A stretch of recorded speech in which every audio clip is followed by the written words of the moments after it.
Udah ini? Udah. Oke, kita ketemu lagi di HOI, pilar kelima demokrasi. Kritik tanpa solusi. Tahu tapi tidak mengerti. Karena kami HI on the weekend.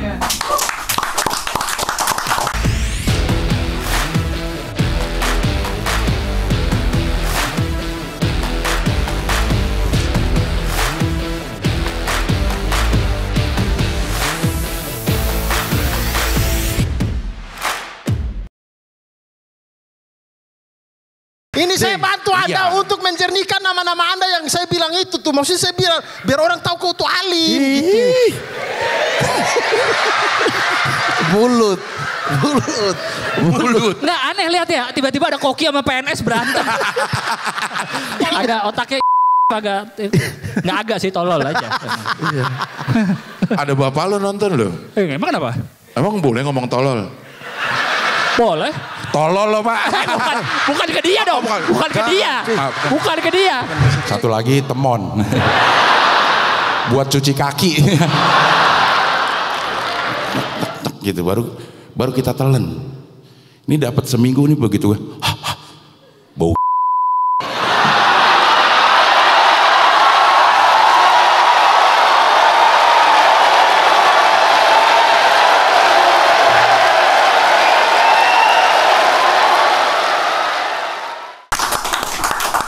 Tanpa berbasa-basi, langsung kita perkenalkan tamu kita untuk On The Weekend kali ini, Duta Besar Muhsin Syihab. Beneran Pak ini Duta Besar? Alhamdulillah. Masya Allah. Udah resmi nih, udah dilantik ya? Alhamdulillah. Udah kalau resmi. Duta Besar Kok di gelar, sini masih di sini? karena yang di sini lebih dari Duta Besar. Iyalah, karena kita bisa ngundang Duta Besar. Besar. Itu lebih kita ya. Iya. Lebih benar. Udah dilantik, maksudnya dilantik bukan di sana, lantik bukan di negaranya. Dilantik di sini dong. Oh, dilantik di Jakarta. Oleh presiden. Oh. Karena kan undang-undang kita mengatakan bahwa yang mengangkat dan memberhentikan Duta Besar itu adalah prerogatif presiden. Oh, bukan sana, bukan negara yang milih. Oh, maksudnya negara yang Emang dia kenal orang-orang? Tahu negara dulu di mana negara yang sono itu yang memberikan persetujuan. Jadi dari sini dimintakan persetujuannya bahwa ada calon nih. Ya. Kita kirim calonnya. Gimana? Sono, setuju apa enggak? Setuju. Masa ngomongnya gitu? Ini ada calon nih. Setuju gak lo gitu? Emang bisa nggak setuju Pak negara sana?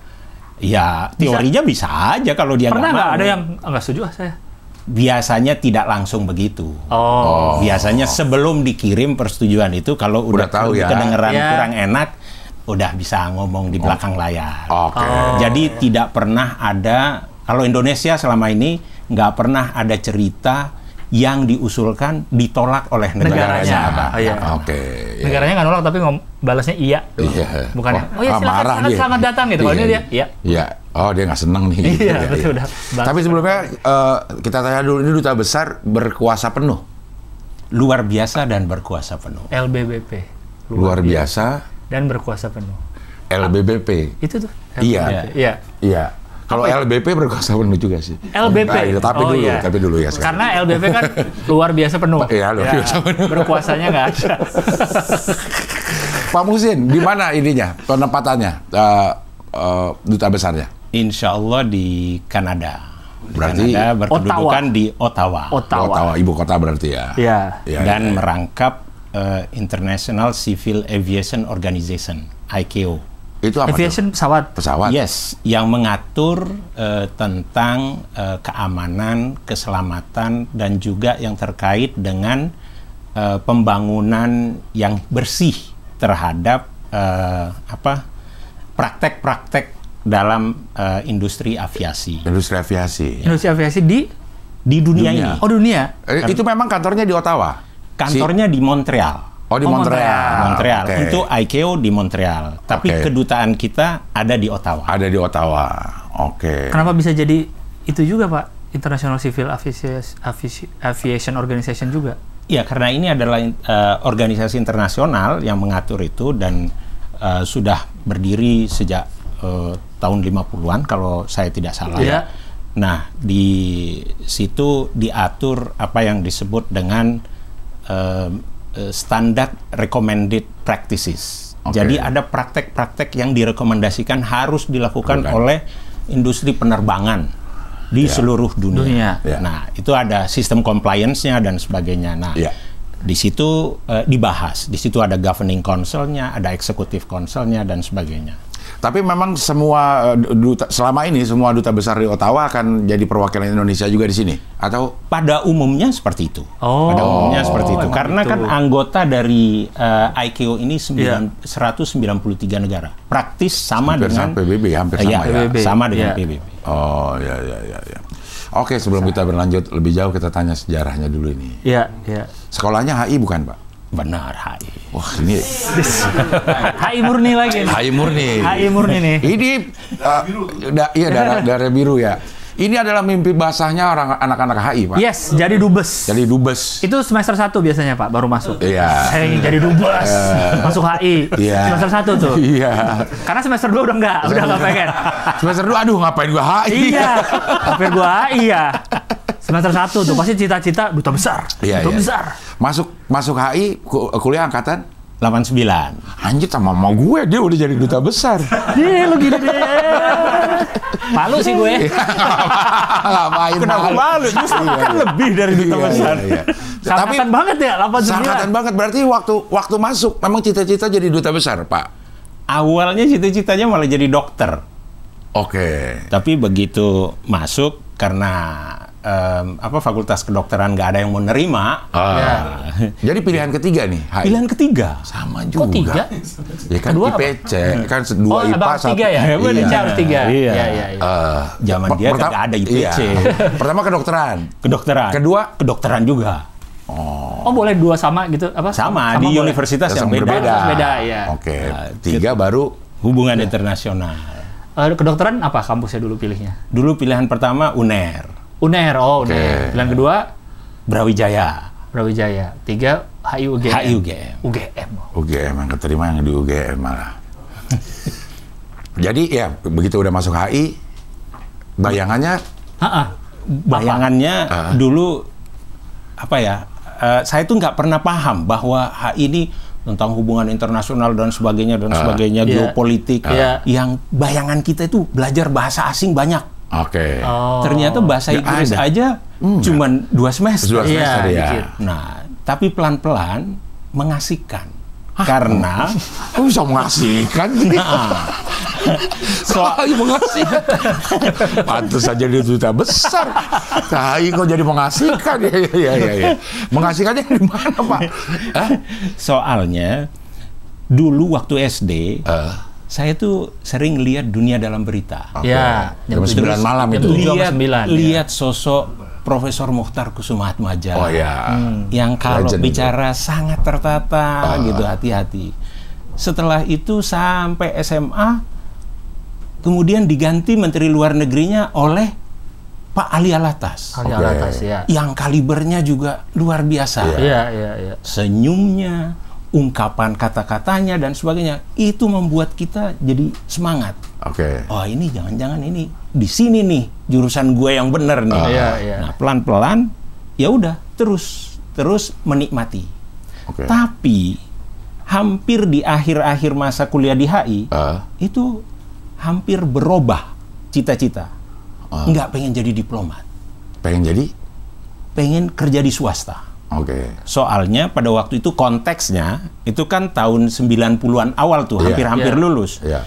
Di mana dosen-dosen kami sangat kritis terhadap pemerintah pada waktu itu dan menganggap pegawai negeri itu kayaknya profesi yang koruptor dan sebagainya.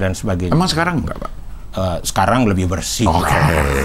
Jauh lebih terbuka, lebih bersih, lebih banyak yang ketahuan. Iya. Ini selesai tahun berapa, Pak? Tahun 94. 93, 94 gitu. Kan? Nah, kemudian sempat berkarir di swasta. Sempat juga? Iya, karena awalnya kita pengen swasta nyoba. Ya, berkarir lah di salah satu gerai fast food. Jadi apa tuh posisi lulusan HI? Dulu manajemen trainee. MT. Jadi kita diajarin gimana bersihin segala macam dari mulai bersihin WC lah, sampai menjadi porter dan sebagainya. Itu kurang lebih setahun setengah. Kemudian adalah pembukaan Kemlu. Oh sorry, saat lulus pertama kali memang Kemlu belum buka? Belum buka. Oh memang belum buka, jadi sambil nunggu lah ya? Iya, sambil nunggu. Tapi waktu udah kerja di swasta itu, udah nyaman. Nyaman banget dengan remunerasi yang luar biasa. Tiba-tiba ada tawaran Kemlu dengan remunerasinya, waduh kecut banget. Masih di bawah si gerai fast food itu? Jauh. Bisa mungkin 1/5-nya gitu kan. Jauh di bawah. Nah sehingga waktu itu kami sempat arguing dengan orang tua. Orang tua mencoba meyakinkan udah benar tuh di HI sebetulnya jadi diplomat. Tapi itulah, ada satu hal yang saya selalu ingat sampai hari ini. Saya merasa bahwa suara hati orang tua kita itu sebetulnya adalah suara Tuhan yang dititipkan kepada makhluknya. Tuh, dengerin lah. Wah, Unpar ngikutin nyokap gua, bener. Unpar gua ngikutin nyokap gue. Langsung aja ikutin nyokap. Enggak, bener, dia yang milihin. Karena gue pengennya HI, gue nggak tahu HI mana. Dipilihin Unpar bagus, oke. Dia yang milihin, tapi pas nggak lulus itu suara gue. Saya nggak lulus Pak, HI Unpar saya nggak lulus. Saya nggak sampai selesai. Nggak, skripsinya nggak. Skripsinya nggak. Itu jadi. Tapi yang penting esensinya dapet. Oh jelas. Ijazah punya nggak? Enggak dong. Oh enggak. Jadi nggak bisa ada yang bilang palsu, orang gue nggak punya. Iya. Siapa tahu kan nggak kelar tapi punya jasa. Iya. Oh jadi orang tua nyuruh Kemlu. Jadi Kemlu. Ikutin lah. Ikutin. Dan masuk langsung lulus. Langsung terima. Langsung, alhamdulillah. Udah rame belum tahun itu Pak yang mau masuk Kemlu? Lumayan. Oh maksudnya lumayan. Cukup. Artinya dalam satu angkatan itu ya cukup ribuan lah yang mendaftar. Tapi yang keterima berapa? Yang keterima satu angkatan kami kurang dari 50 orang. Oke. Dulu tuh sering ada, ini benar apa enggak sih isunya nih, kalau masuk Kemlu mah tergantung bosnya lagi dari universitas mana. Kalau lagi UGM banyak, ntar anak UGM yang banyak masuk. Kalau lagi UI, ya nanti UI yang masuk. Benar nggak sih kayak gitu? Kalau namanya rumor, isu, ya banyak banget cerita tentang itu. Tapi yang kami alami, tadinya kami juga meragukan. Ini Kemlu objektif atau tidak. Tapi kami ini datang dari universitas di Jogja, Gajah Mada, coba. Saya sampai punya prinsip, kalau Kemlu tidak terima saya, berarti emang ada main tuh. Jadi sombong banget kan, soalnya HI UGM. Masa HI UGM nggak diterima? Yang mau diterima siapa kalau bukan HI UGM? Gitu. Jadi sombong banget waktu itu. Tapi kalau memang Kemlu menerima, memang benar-benar objektif dan transparan. Dan kenyataannya emang iya. Apalagi sejak tahun 2000-an awal, ketika Menlunya Pak Hasan Wirayuda itu melakukan internal reform, benah diri, yang semuanya dibenahi luar biasa, yang warisannya itu sampai sekarang. Transparansi, profesionalisme, tentang tertib administrasi, tertib waktu, dan sebagainya itu membuat diplomat-diplomat muda menjadi lebih terbuka dan kompetitif. Banyak sekali junior-junior kami yang lebih cepat bahkan. Karena memang boleh Pak? Merit system. Semua boleh. Nggak kayak tentara dong. Tentara kan memang harus ada. Kecuali dia punya punya prestasi yang luar biasa gitu. Tentara ya sama dengan Kemlu, tetap ada penjenjangan, tetapi merit system itu tetap dibuka. Penjenjangan harus dilalui. Tapi kalau yang memang prestasinya bagus, ya penjenjangan itu bisa lebih cepat. Itu hal yang wajar di mana saja. Iya. Kalau hitungannya prestasi bagus, ngapain sih Pak kalau misalnya di Kemlu itu? Ya ada parameter-parameter yang jelas. Terukur memang. Ya. Jadi kalau kita baru masuk Kemlu, biasanya rekrutmen kemudian melakukan pendidikan. Pendidikan sekolah dinas luar negeri itu yang tingkat dasar, Sekdilu. Tingkat dasar 1 tahun, kemudian setelah itu bekerja di Kementerian Luar Negeri di Pejambon, dibagi-bagi sesuai dengan bidang tugas, minat dan sebagainya. Di situ sudah dilihat oleh senior kita bagaimana kita menerjemahkan disposisi, bagaimana kita memberikan usulan, masukan dan sebagainya, itu sangat terbuka dan egaliter. Kita. Nah, dari situ kemudian nanti akan ada penempatan. Nah, itu dilihat juga nilai prestasi pada saat sekolah dinas luar negerinya bagaimana. Itu adalah parameter awal ya yang kita lihat, ya kan? Setelah itu penempatan. Nah, penempatan juga dilihat prestasinya bagaimana. Jadi setiap saat di Kementerian Luar Negeri itu adalah proses untuk pematangan diri.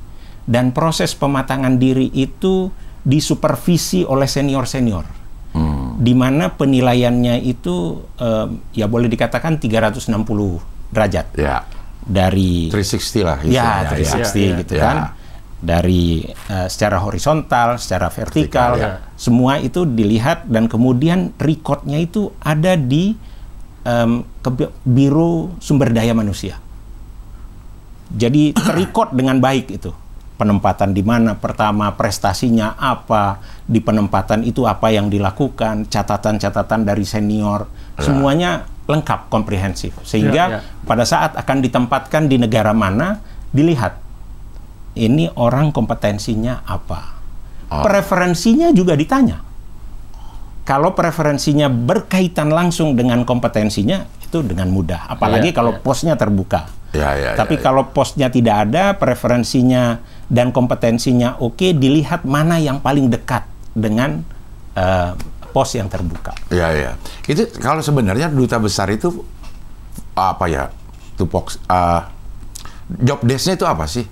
Si duta besar kan waktu presiden apa tuh pengen para duta besar jadi marketer buat Indonesia, buat apa barang-barang Indonesia atau segala macam. Itu tugas duta besar bukan sebenarnya?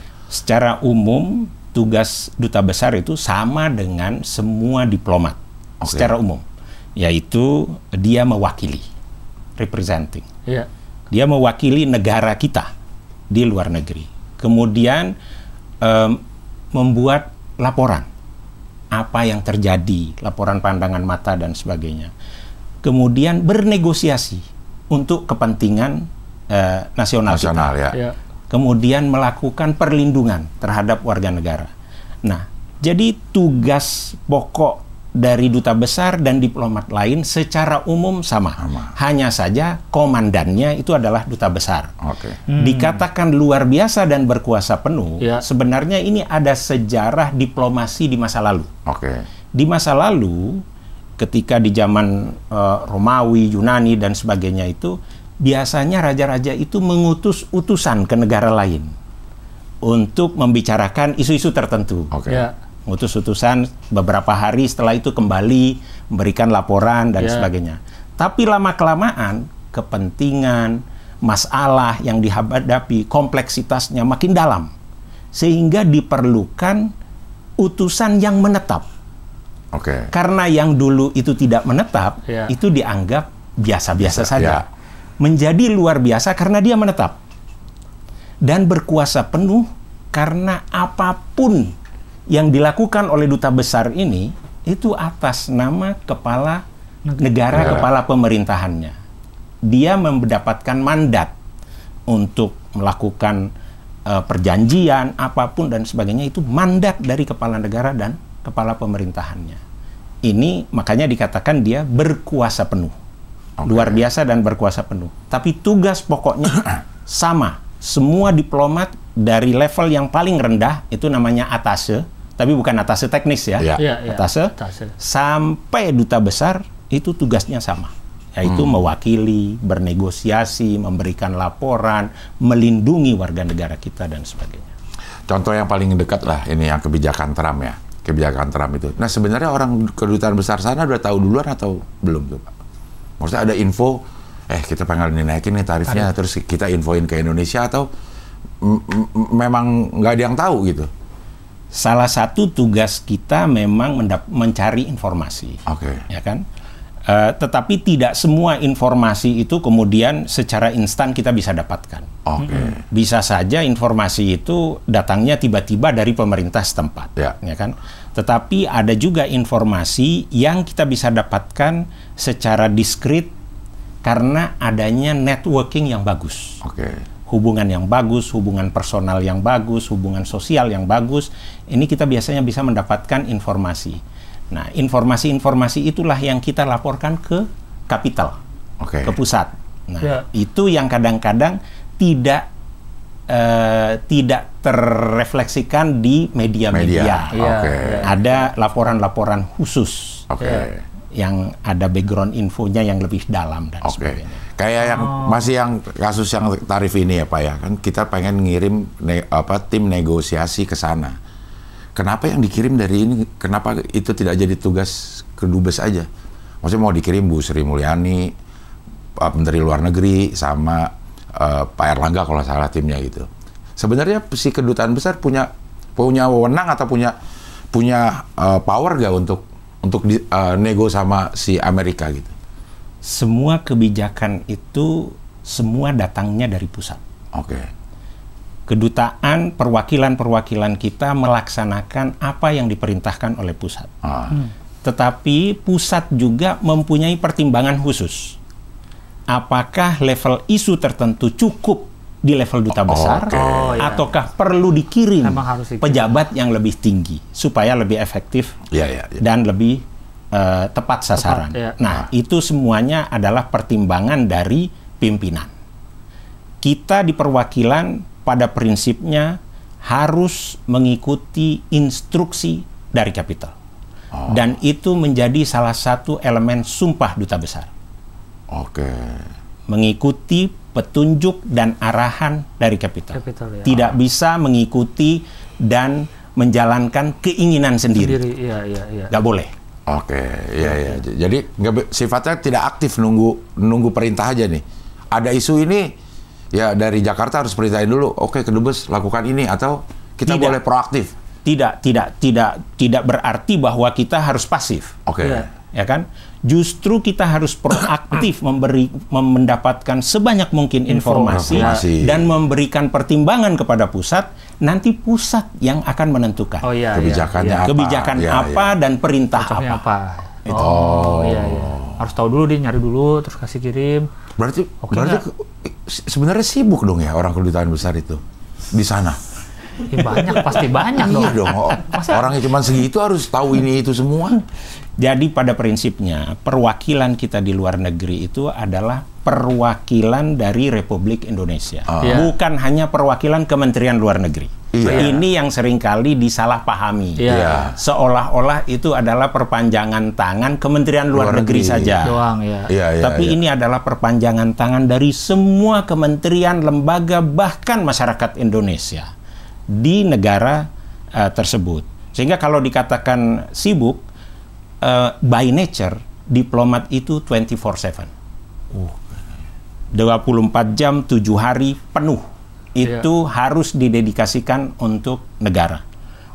Di beberapa tempat, seringkali orang punya bayangan diplomat itu, yang pakaiannya bagus dan sebagainya, negosiasi itu. Makan malam dan sebagainya. Tapi banyak di kawan-kawan kami, kolega-kolega kami yang bekerjanya itu luar biasa, bahkan untuk situasi-situasi tertentu bisa jadi sopir bis untuk evakuasi warga negara Indonesia, ya kan? Bisa sebagai sopir untuk mengantar dengan mobil sendiri. Ya kan, kalau misalnya prasarana kita sudah sangat terbatas dan banyak sekali pekerjaan, ya itu semuanya kita lakukan. Berarti kedutaan besar yang punya negara yang punya banyak migran Indonesia di sana, kedutaan besarnya otomatis ribet. Apa yang bisa pekerja di Arab misalnya, di Malaysia misalnya gitu. Lebih berat kerja itu, lebih banyak. Nature-nya setiap kedutaan besar itu sesuai dengan karakter negara yang ada di situ, ya kan? memang ada kedutaan-kedutaan besar yang mempunyai penekanan kesibukan lebih terhadap perlindungan. Karena memang banyak pekerja migran Indonesia. Tapi ada juga perwakilan-perwakilan kita yang nature-nya itu lebih banyak dalam hal norm setting, membuat aturan-aturan. Itu misalnya yang di PBB. Ada juga kedutaan-kedutaan yang mempunyai nature bagaimana meningkatkan hubungan perdagangan, membuka pasar baru di daerah-daerah tertentu. Nah, itu semuanya strategi dan arahan-arahannya itu semua dari pusat. Dari pusat. Nah, kita menjalankan, tetapi pada saat yang sama kita proaktif. Nah, untuk yang perlindungan itu memang memerlukan daya inovasi yang luar biasa dan endurance, ya kan, baik secara mental, fisik maupun hal-hal lain. Itu luar biasa. Kalau ini kan Bapak nih jadi duta besar baru nih di Kanada. Insya Allah. Ya kan? Sebagai, maksudnya Bapak ini sendiri, kan udah tim udah ada ya di sana? Yang sudah. Dari yang lama, dari yang sebelumnya berarti ya? Iya. Berarti banyak yang belum kenal atau udah Bapak sendiri ada yang harus kenalan lagi atau gimana? Kan berarti kan tim baru nih di sana, di negara orang. Ya. Gimana kalau gitu Pak berarti? Secara personal beberapa pejabat yang ada di sana itu ya memang sudah berkawan dengan kita. Karena kan di Kementerian Luar Negeri itu kan silih berganti. Kadang-kadang pada saat kita ada di dalam negeri kita sempat bekerja sama dengan A, B, C, D, E dan kebetulan sekarang kemana. Nah, di sana banyak kawan-kawan yang sudah kita kenal lebih dulu. Artinya secara personal sudah banyak yang kita kenal. Ada yang belum tentu, tetapi secara profesional mungkin ini adalah pertama kali dengan saya bekerja sama nantinya. Tapi kita punya nature pekerjaan yang kurang lebih bisa kita ukur lah. Jadi tidak sulit untuk membangun teamwork karena memang nature pekerjaannya sudah kita pahami. Di sana berarti di kedubesnya sendiri paling lama berapa lama mereka di sana? Kan mereka juga silih berganti terus. Yang berarti yang misalnya sekarang nih di Kanada nih, nanti ada yang udah paling lama, udah berapa lama berarti Pak? Ya, rata-rata pokoknya setiap kali penugasan itu 3,5 sampai 4 tahun. Range-nya, kurang lebih begitu. Di setiap diplomat ya, 3,5 sampai 4 tahun. Tapi kan ada pegawai lokal istilahnya. Lokal staff. Lokal staffnya itu ya memang di situ-situ aja gitu Pak. Nah, itu dikirim dari Jakarta atau memang ada orang yang di sana? Ngerekrut di sana kalau lokal staff. Nah, saat ini banyak proses rekrutmen yang dilakukan dari pusat. Ya kan, dari pusat.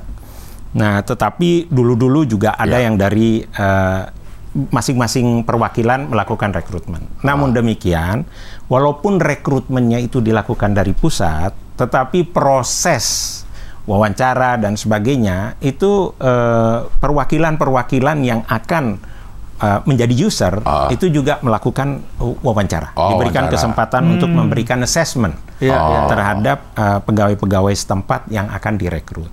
Ada juga yang memang dari warga negara setempat yang ingin mendaftar, kemudian prosesnya ke pusat, pendaftarannya, ya wawancaranya bisa dilakukan di sana langsung ya. Jadi Pak Sekdil ini angkatan berapa? Saya angkatan tahunnya. Tahunnya saya masuk 96, itu angkatan 22 kalau di Kemlu. Kalau di Kemlu angkatan 22. Artinya nih apakah memang di angkatan 22 itu lagi banyak yang jadi duta besar atau gimana sih? Memang udah waktunya angkatan 22 ini ada di level duta besar. Kalau dibilang waktunya ya, boleh dikatakan iya, bahkan yang di bawah angkatan 22 juga sudah ada yang jadi duta besar, ya kan? Kalau duta besar ini kan political appointee ya. Sehingga pengukurannya itu nggak bisa linear. Tetapi kalau kita mau melihat gelar diplomatik atase sampai duta besar itu 8 tingkat, ya kurang lebih antara 25 sampai 29 30 tahun orang bisa jadi duta besar. Jadi kita perlu menyiapkan mental antara 25 sampai 30 tahun agar bisa mencapai duta besar. Duta besar. Nah, siapa tahu dipilih tiba-tiba. Iya. Sebenarnya kalau sekarang duta besar yang sekarang kalau dipakai persentase berapa banyak yang dari diplomat karir, Pak? Sekarang cukup banyak. Kisarannya itu sekitar minimal 70% karir.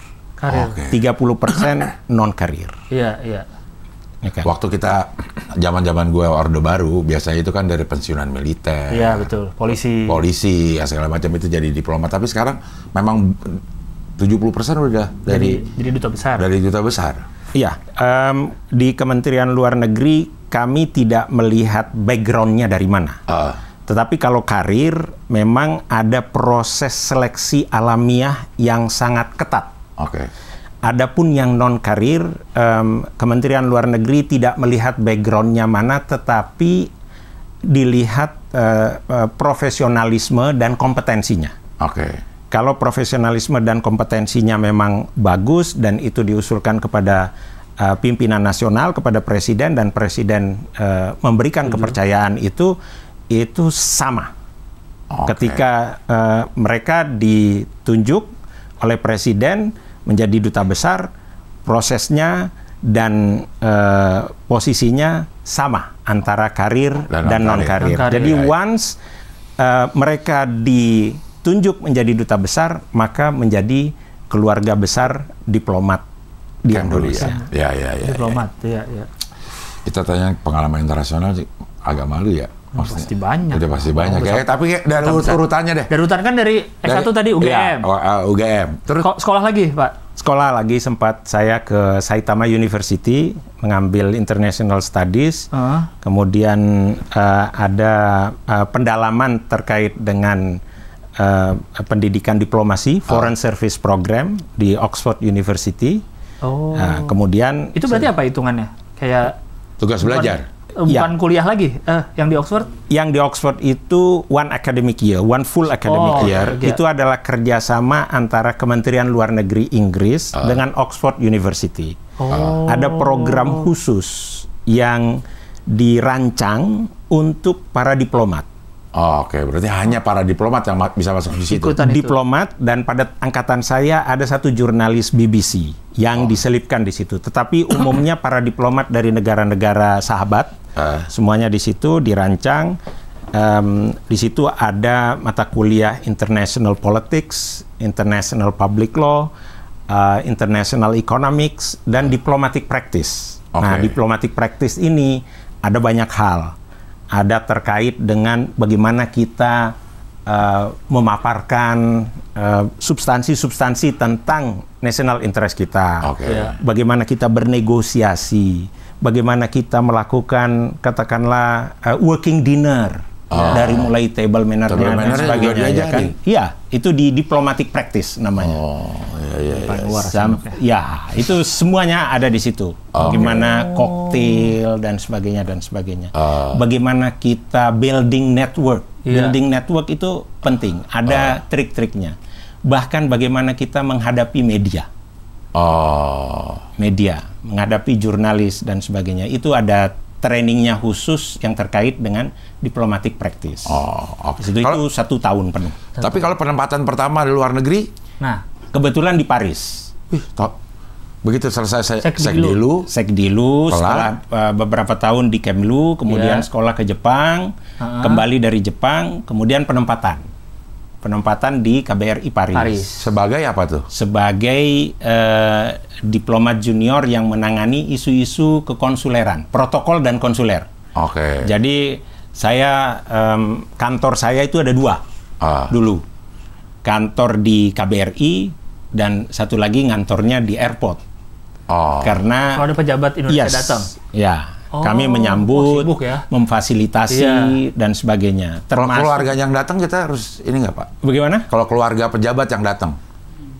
Yang penting bagi kita semua warga negara Indonesia yang memerlukan fasilitasi kedutaan, itu kita tidak melihat siapapun itu. Itu pokoknya bagian dari protokoler bagian dari tugas kita. Jadi memang selalu ada tuh orang-orang perwakilan kita di airport itu. Ya, sesuai jadwal yang kita terima. Iya. Kalau kita dapat jadwalnya, kita lakukan itu. Ngantar Tapi kalau kita tidak mendapatkan informasi, ya kita di kantor. Maksudnya di airport terus ya? Ngapain di airport terus? Nungguin orang Indonesia mana? Sambil lagi nih bawa kayak Indonesia. Ada nggak?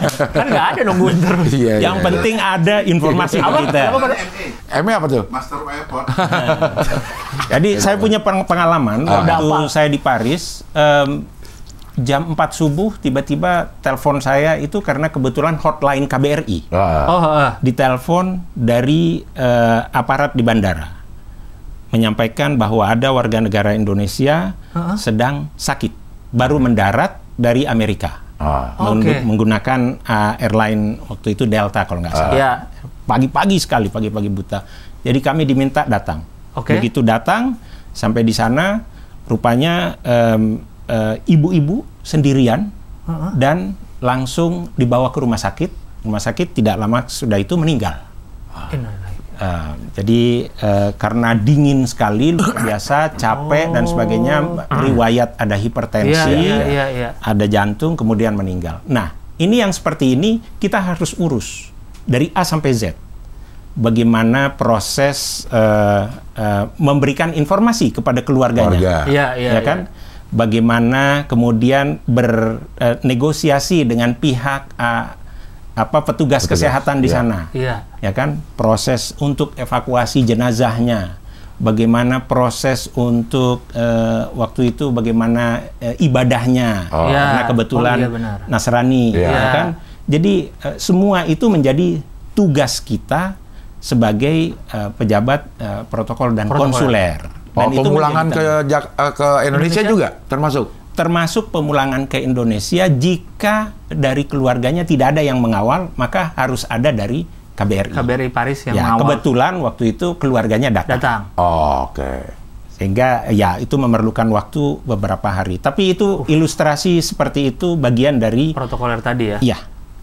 Ya juga, jadi siapapun warga Indonesia yang masuk Paris dan butuh bantuan, apapun itu bantuan. Dan itu kalau memang memberikan informasi, ya kita lakuin. Lakukan itu.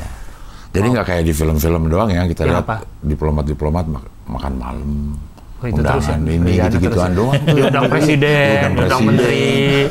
Ngurusin jenazah juga. Iya. Itu umur berapa berarti Pak kira-kira pertama kali yang penempatan di Paris? Umur berapa? Itu saya umur sekitar 28 sampai 30 tahunan itu. Oke, dari Paris kembali ke Indonesia. Begitu 3 tahunan ya? 3,5 tahun, balik ke Indonesia. Kemudian pada waktu itu di Indonesia saya sempat setelah kembali dari Oxford, dari Indonesia pulang, kemudian ke Oxford. Kemudian balik lagi. Kembali saya bergabung di Satgas Dewan Keamanan PBB. Karena waktu itu kita menjadi anggota Dewan Keamanan PBB tahun 2007-2008. Saya kembali dari Oxford tahun 2007, kemudian saya bergabung di Satgas Dewan Keamanan PBB di Jakarta. Ada yang di New York. Nah, itu karena kita menjadi anggota Dewan Keamanan PBB, ada proses yang dilakukan komunikasi intensif antara Jakarta dan New York. Karena di New York itu kalau kita menjadi anggota Dewan Keamanan PBB, setiap saat ada meeting. Satu hari bisa 3-4 kali, bisa 2 kali, 3 kali. Tapi setiap hari pasti ada meeting. Nah, meeting-meeting itu yang dikomunikasikan antara New York dengan Jakarta. Jakarta juga menyiapkan bahannya, New York juga menyempurnakan sesuai dengan kondisi di lapangan, dan itu yang menjadi posisi kita. Setelah itu saya ditugaskan ke Jenewa. Di Jenewa itu kantor perutusan tetap Republik Indonesia untuk PBB yang ada di Jenewa. Kalau yang di New York? PBB bukan? PBB juga di New York, tetapi kalau yang di Jenewa banyak specialized agencies-nya PBB. Banyak organisasi-organisasi teknisnya PBB. Tapi kalau yang di New York itu headquarters-nya memang. Banyak orang mengilustrasikan New York itu lebih pada bobot politiknya. Tetapi bobot teknisnya itu ada di Jenewa banyak. Ada yang terkait dengan telecommunication, ada yang terkait labor, ada yang terkait health, ada yang terkait HAM. Itu. Bangunan itu di Jenewa. Jadi perwakilan tetap PBB di Jenewa. Di Jenewa. Yang di New York? Yang di New York itu pernah juga. Saya tahun 2018 akhir sampai 2020 akhir. Waktu itu sebelum COVID ya, sampai sebelum COVID. Iya, sebelum COVID dan masa COVID. Oh, pas COVID juga ya 2020. Nah, itu adalah pengalaman unik bagi saya. Karena kita menjadi anggota Dewan Keamanan PBB yang keempat kali.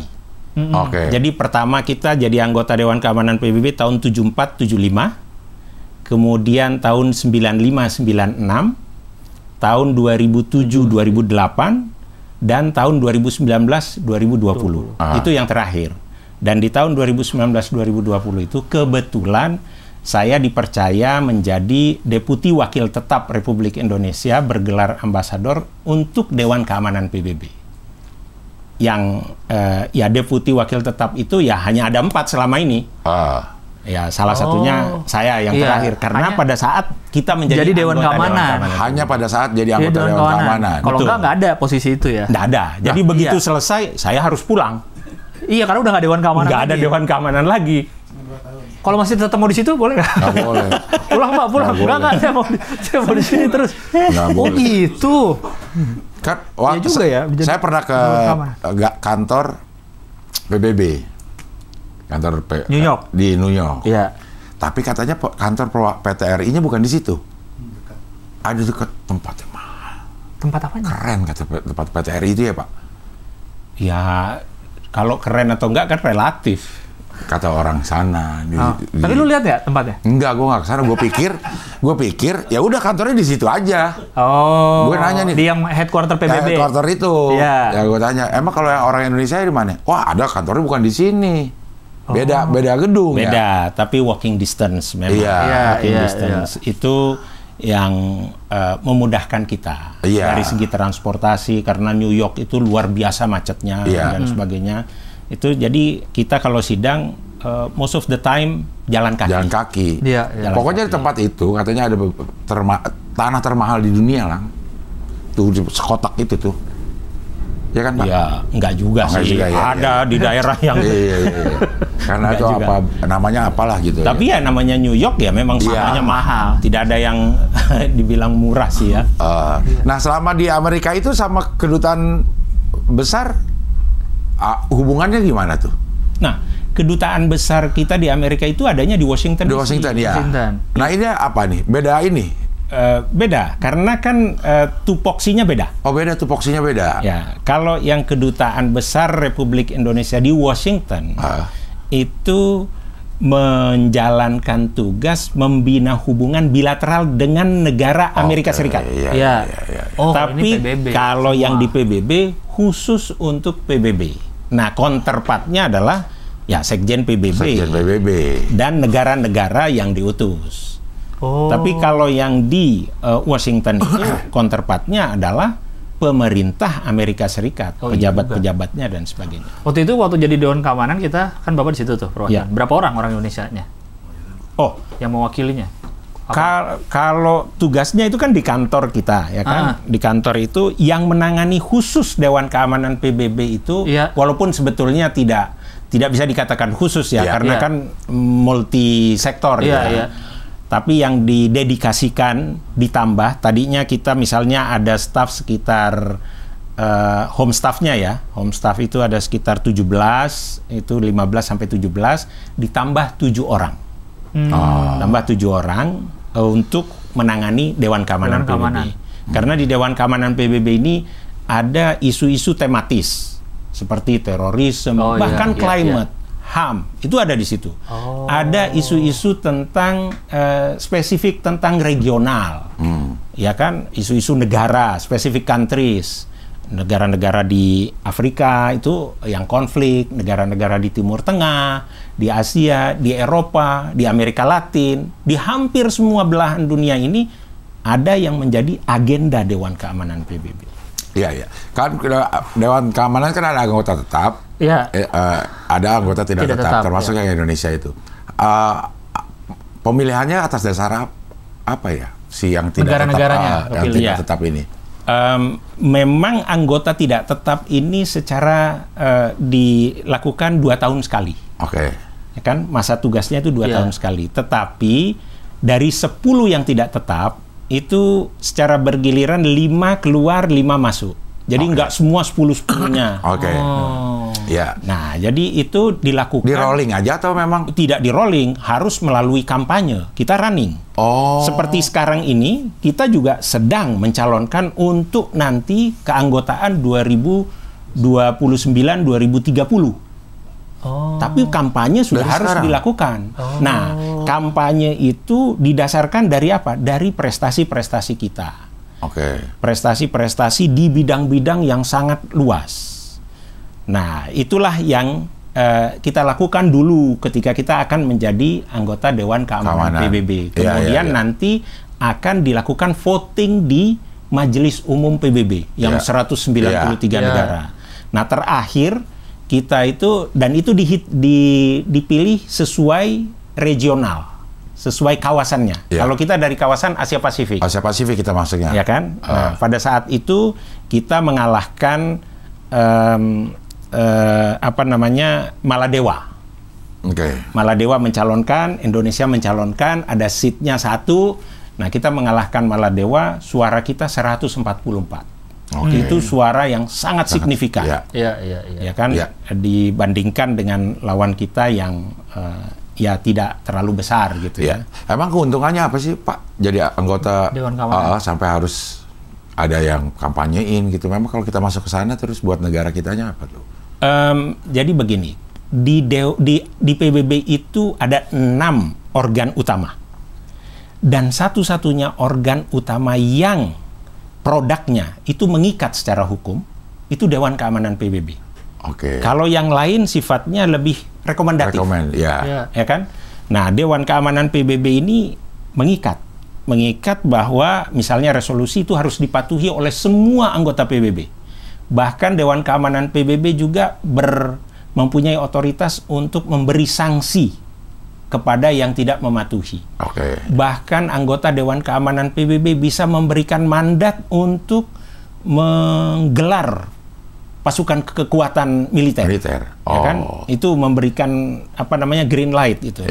Jadi ini memang badan yang sangat prestisius dan ikut dalam proses menjaga keamanan dan perdamaian dunia. Nah, apa untungnya bagi kita? Yang paling utama itu adalah mandat konstitusi kita. Mandat konstitusi kita itu ikut dalam menjaga perdamaian dunia. Dan salah satunya melalui Dewan Keamanan PBB. Dan kita juga bisa memasukkan agenda-agenda di Dewan Keamanan PBB. Contoh, pada saat kita menjadi anggota Dewan Keamanan PBB, kita berhasil mensponsori presidential statement yang terkait dengan training and capacity building untuk peacekeeping operation. Nah, kita menjadi 10 besar yang mengirim peacekeeper ke luar negeri. Sehingga training and capacity building itu juga diperlukan. Nah, kita punya training center untuk itu. Itu bisa digunakan untuk negara-negara di kawasan. Nah, kalau sudah ada presidential statement, itu bisa menjadi dasar untuk kita melakukan lebih banyak. Ya kan? Kita berhasil melahirkan resolusi terkait dengan women and peacekeeping. Bagaimana peran wanita penjaga perdamaian perempuan di peacekeeping operation. Itu resolusi yang dihasilkan oleh Indonesia. Dan resolusi itu disebut dengan presidential text. Karena semua anggota Dewan Keamanan PBB mensponsori itu. Menyetujui dan mensponsori, bukan hanya sekedar setuju. Itu presidential text itu di Dewan Keamanan PBB sangat sedikit. Salah satunya adalah milik Indonesia. Itu kalau dibilang apa untungnya untuk kita, ada banyak hal keuntungan langsung dan tidak langsung. Tetapi yang bisa kita rasakan adalah citra tentang kepemimpinan Indonesia di dunia menjadi sangat kuat. Kalau di PBB, di PT perwakilan tetapnya, misalnya ada yang lagi perang Irak sama Iran, itu kalau mereka sama-sama PT Iran sama PT Irak ketemu tuh, ada gestur-gestur permusuhan nggak sih? Apa memang gesturnya gimana sih kalau kita ketemu orang yang dari negara yang kita nggak, kayak Ukraina sama Rusia deh. Kalau di sana tuh gimana ininya ya? Cara ngomongnya ya? Ya, saya tidak bisa berbicara atas nama masing-masing delegasi. Ya. Tetapi secara umum, menurut saya, kita itu ketika berbicara atas nama negara, itu adalah atas nama nameplate yang ada, Indonesia. Yang tidak setuju dengan posisi negara lain, itu adalah negara kita. Oh, oke. Ya kan? Ya. Secara personal kita bisa saja tetap berhubungan secara personal. Ya kan? Tetapi ada juga yang lebih dalam dari itu. Yang memang secara personal juga sudah tidak memungkinkan, ya kan? Nah, itu tergantung dari kebijakan masing-masing negara dan kecenderungan masing-masing individu. Cenderungan masing-masing individu. Dan mungkin perintah dari capital juga tadi. Maksudnya diperintahkan, udah jangan. Udah lu jangan deket-deket dia gitu. Iya, siapa tahu. Soalnya kalau di Bali temenan katanya.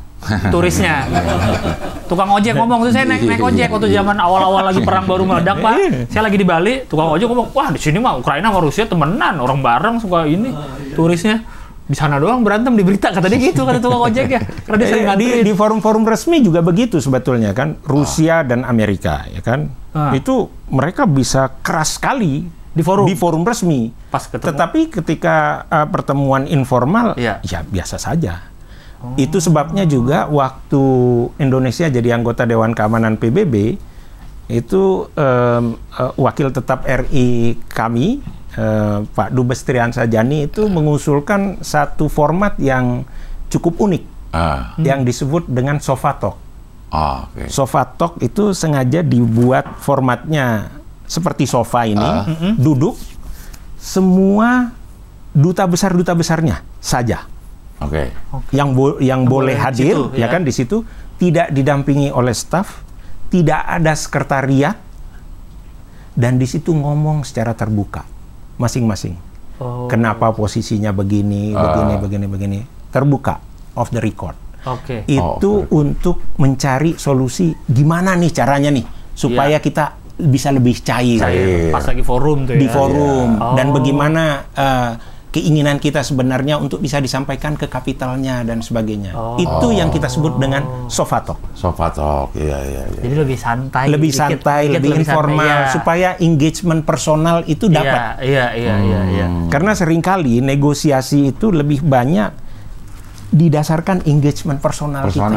Iya. Kalau kita udah dapat itu sense-nya, di forum formalnya itu lebih rileks. Iya.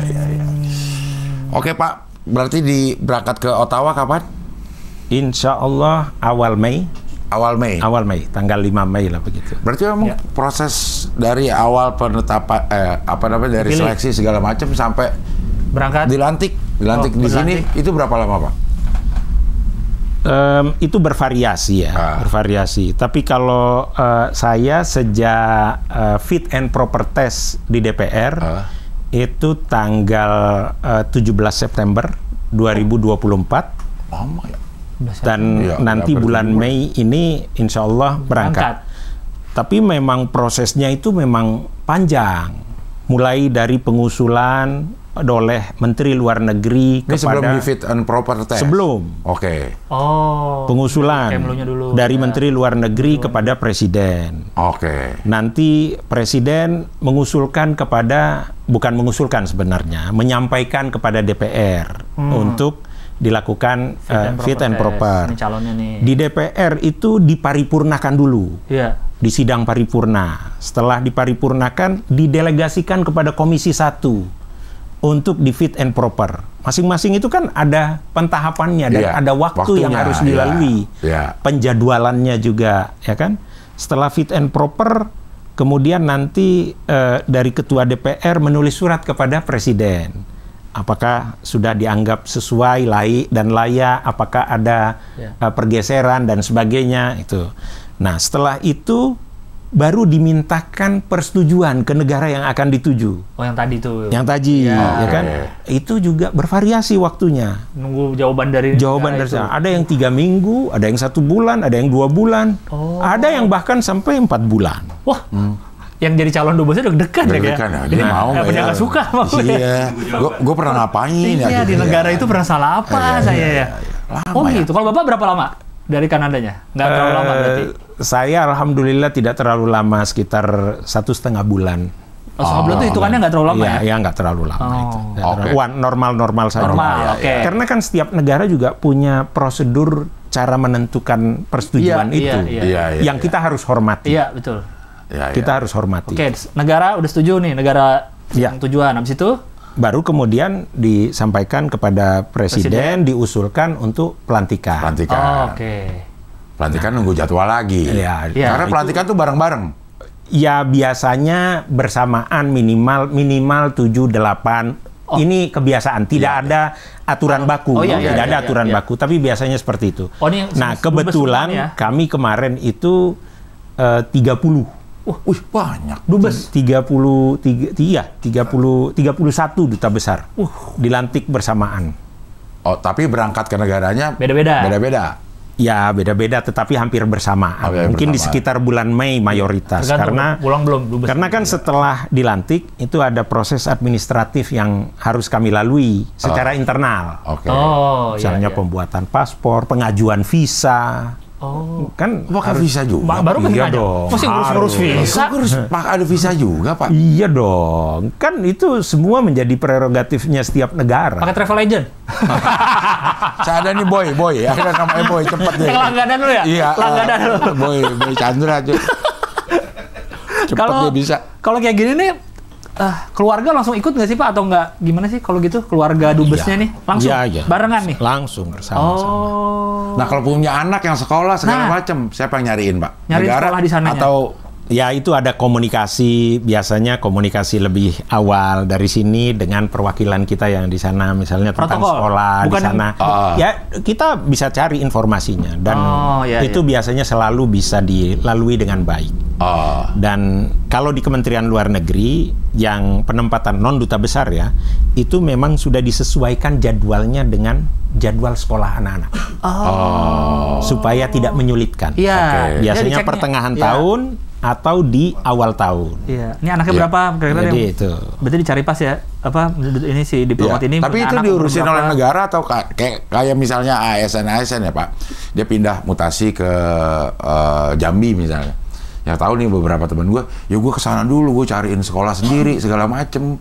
Jadi yang pindah gue yang ribet satu ini, karena harus nyari sekolah anak, harus nyari rumah juga kita yang nyari. Nggak nanya biaya sih gue gitu. Nah, tapi kalau si duta besar pindah sama keluarganya, itu masa duta besar nyariin sekolah anak gue di mana nih gitu? Ada yang ngurusin nggak gitu?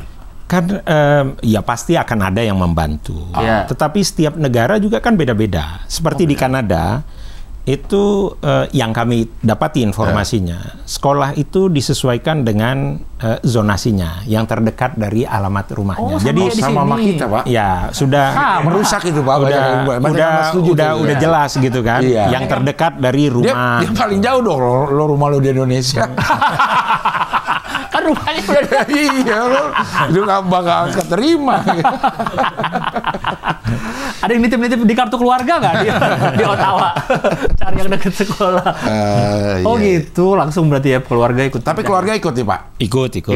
Anak-anak juga pada ikut ke sana? Iya. Udah masih sekolah anaknya Pak? Apa udah? Saya kebetulan dengan ponakan. Dengan ponakan. Iya. Terbayang lah keribetannya untuk. Iya makanya. Karena kan nggak sendiri. Iya, semua harus siap-siapin pindah ya. Ada zonasi. Dengan istri dan ponakan. Iya. Masih ngurus visa lagi ya? Kirain udah dubes udah setuju. Kan ininya udah beda. Apa? Paspornya warna apa Pak? Hitam dong. Mana ada ngantri-ngantri. Iya maksudnya kalau mau di story keren banget gitu. Itulah kenapa kita nggak jadi dubes Bang. Iya, gue sih kayak kalau punya hitam gue story terus. Gini, ntar kan ada orang nanya, Tempat ngantrinya beda. Iya, tempat ngantrinya beda kan ada tulisannya tuh paspor apa? Diplomat gitu. Kapan kalau kita story terus paspor kita hitam kan pasti banyak yang reply itu. Kok hitam sih? Tapi ini masa berlaku sama paspor atau sama 10 tahun. Kan 10 tahun.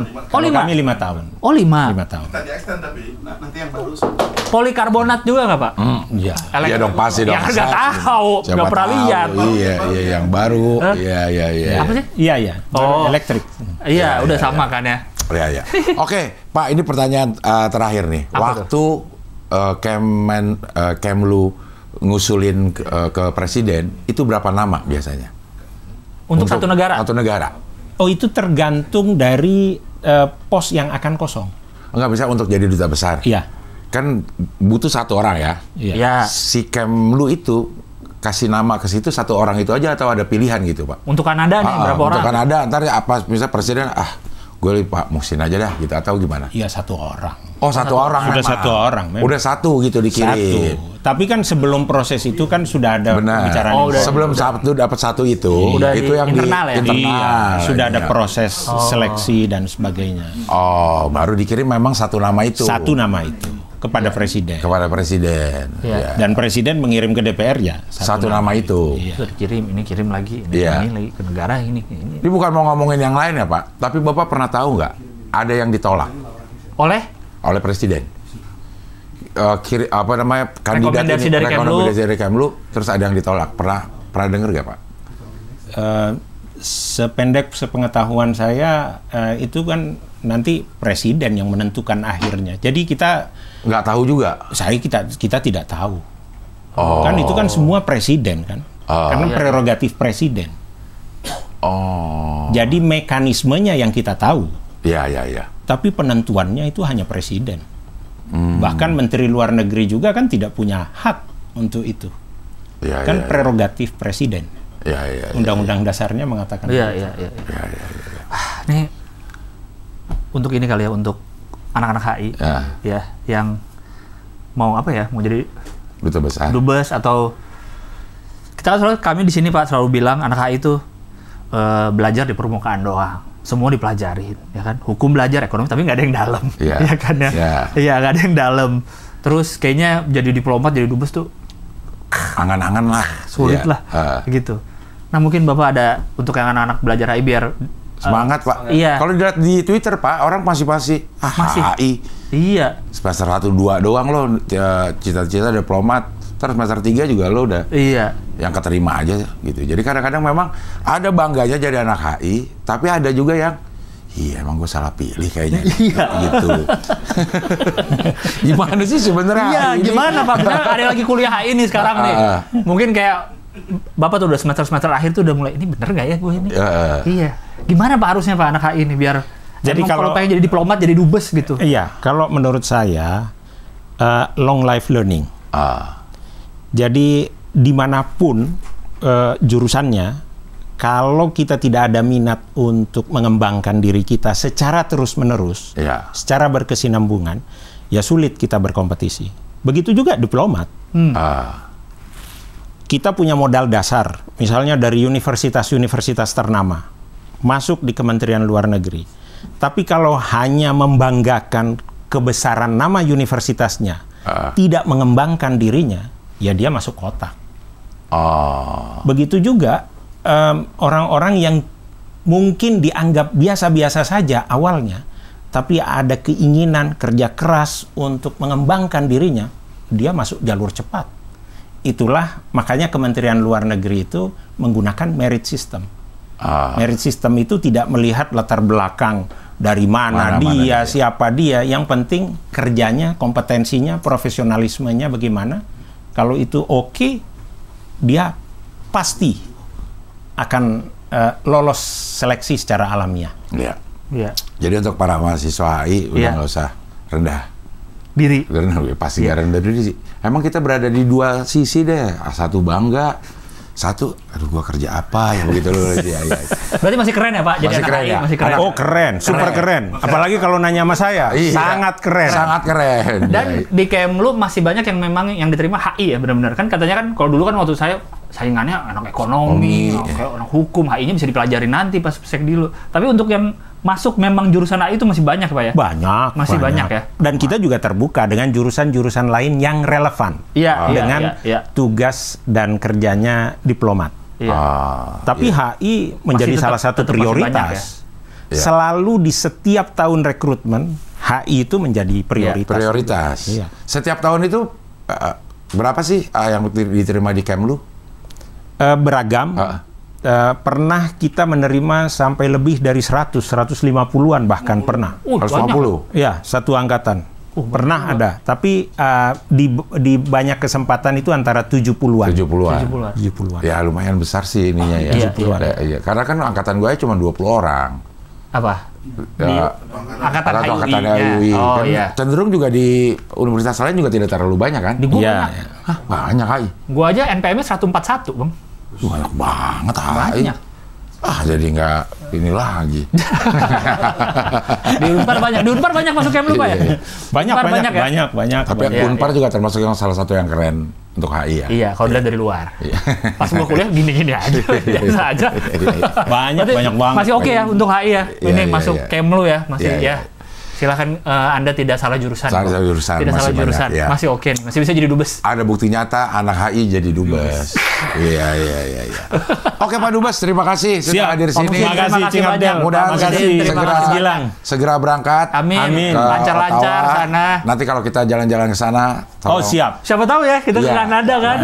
Siapa tahu mau wawancara lagi di Kanada. Bisa. Kita punya delegasi juga yang ada di Kanada. Tapi di mana? Di Quebec. Di Quebec ada. Montreal. Iya. Ibu siapa namanya? Ibu Rahma. Ibu Rahma di Quebec. Iya. Baru mendapatkan jodoh orang. Kalau dia bukan diplomat karir, dia karir Tinder. Iya, Tinder. Dapatnya dari Tinder dia. Beneran ini Pak, dapatnya dari Tinder. Oh siap. Tinder, dia di Quebec sekarang. Ini dia Tinder karir. Iya. Oke, terima kasih Pak. Siap. Terima kasih. Terima kasih banget. Oh iya. Iya. Ini Pak dulu Pak. Aman Pak. Udah takutnya udah mau berangkat ke Kanada. Udah mau ke Kanada. Iya. Jam berapa ini ya? Oke lah kalau begitu sampai ketemu lagi di HI Pilar Kelima Demokrasi. Kritik tanpa solusi. Tahu tapi tidak mengerti. Karena kami HI.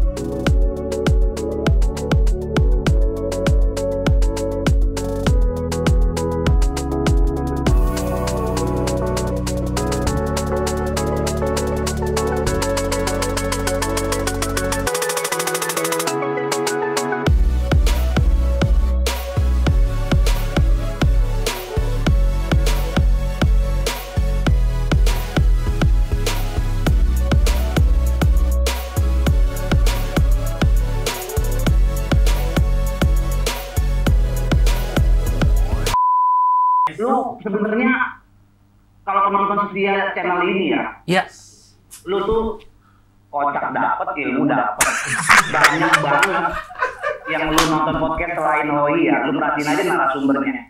Kadang-kadang pertanyaan-pertanyaannya, kadang-kadang narasumbernya belum selesai udah dipotong nanya lagi, jadi masalahnya nggak kelar.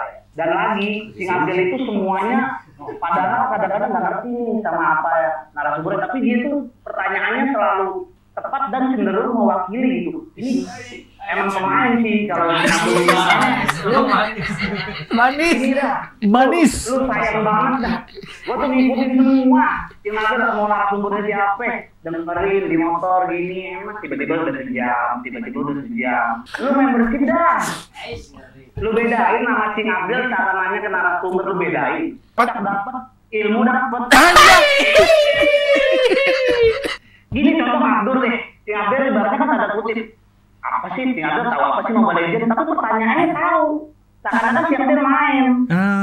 Emang itu rank berapa? Kalau yang emang itu abis Legends emang apa? Jauh kan? Padahal Sing Abdel nggak ngerti kan konteksnya. Artinya kocak dapat, ilmu dapat. Nggak bisa tektokan.